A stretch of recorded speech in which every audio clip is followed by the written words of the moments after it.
কখনো কি এমন কোনো দ্বীপের কথা শুনেছেন যে দ্বীপের বাসিন্দা শুধুই পুতুল? এই দ্বীপে মিলবে না কোনো মানুষের সন্ধান। চারিদিকে সবুজ, নিস্তব্ধতার মাঝে বাতাসে দোল খাচ্ছে হাত পা মাথাবিহীন ভয়ঙ্কর সব পুতুল। দ্বীপটির পরিবেশ সব মিলিয়ে গা ছমছমে। ওইসব পুতুলের কোনোটার আবার হাত নেই, কোনোটার পা নেই, আবার কোনোটার চোখ বা মাথাও নেই।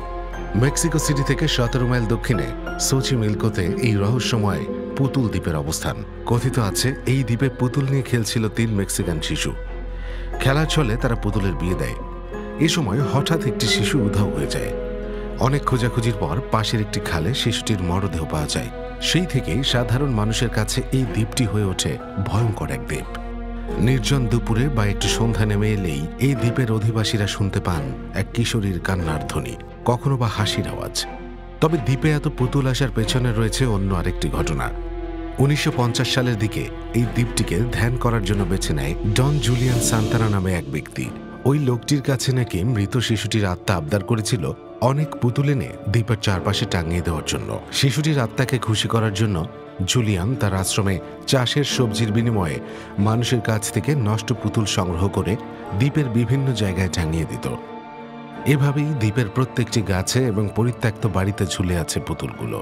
অনেকের মতে এই ভৌতিক উপদ্রবকে ঠেকাতে দ্বীপবাসীরা দ্বীপের সব গাছে পুতুল ঝোলাতে শুরু করেন। সেই থেকে গোটা দ্বীপে আজ অসংখ্য পুতুলের ছড়াছড়ি। আত্মার শান্তি কামনার জন্য গাছের ডালে ডালে পুতুল ঝোলানোর এই রীতি আরও দৃঢ়ভাবে প্রচলিত হতে শুরু করে 2001 সাল থেকে। কেননা 2001 সালে ডন জুলিয়ানের রহস্যজনকভাবে মৃত্যু হয়। যে নালায় বাচ্চা মেয়েটির মরদেহ পাওয়া গিয়েছিল ঠিক সেখানেই ডুবে মারা যান জুলিয়ান। এরপর থেকে পর্যটকরা জুলিয়ান এবং ছোট মেয়েটিকে শ্রদ্ধা জানাতে দ্বীপে পুতুল নিয়ে আসত। পুতুল এনে পর্যটকরা গাছে ঝুলিয়ে রাখত। পরবর্তীকালে জুলিয়ানের পরিবার এইসব বিষয় অস্বীকার করে জানায় তিনি মানসিকভাবে সুস্থ ছিলেন না। জুলিয়ানের মৃত্যুর পর 2001 সাল থেকেই ওই দ্বীপটির নাম চায়নাস পাস নামেই পরিচিত হয়ে উঠেছে। এখানেই শেষ নয়, এইসব পুতুল ঘিরে নানান ভৌতিক কাহিনী রচনা করেছেন স্থানীয়রা। তাদের মতে রাতের অন্ধকারে নাকি পুতুলরা জীবন্ত হয়ে ওঠে। তারা ফিসফিস করে কথা বলে। লোককাহিনী আছে যে পুতুলগুলোর বিচ্ছিন্ন অঙ্গ প্রত্যঙ্গের অংশবিশেষ, বিশেষত মাথা, হাত পা, এগুলো নাকি মাঝে মাঝে নাড়াচাড়া করতেও দেখা যায়। আবার অনেকে পুতুলগুলো চোখ খুলতে এবং বন্ধ করতেও দেখেছেন।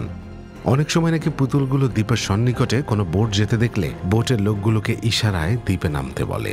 এই দ্বীপে মানুষের আনাগোনা খুবই কম। পর্যটকরা গেলেও সেখানে দল বেঁধে যান তারা। চারপাশে এত বীভৎস পুতুল দেখে অনেকেই রীতিমতো ভয় পায়। অনেকে বলে সেখানে মৃত মানুষের চিৎকার শুনতে পেয়েছে তারা। বলার অপেক্ষা রাখে না, মুখে মুখে এমন অনেক কথাই ছড়িয়ে আছে। ইউনেস্কো 1987 সালে চায়নাস পাসকে বিশ্বের ঐতিহ্যের অন্তর্ভুক্ত করলেও তা ট্যুরিস্ট প্লেস হিসেবে জমজমাট হয়ে উঠতে পারেনি।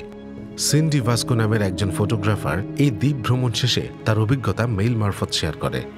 তাতে তিনি সুন্দরভাবে তুলে ধরেছেন কিভাবে অপার সৌন্দর্যের মাঝে পাড়ি জমাতে জমাতে হঠাৎ সেই ভয়ঙ্কর পুতুল ঘেরা দ্বীপে পৌঁছে গিয়েছিল। যারা ভূত দেখার বা তার অস্তিত্ব অনুভব করার চেষ্টা করে তারা ঘুরে আসতে পারে মেক্সিকোর এই আইল্যান্ড অফ দ্য ডলসে।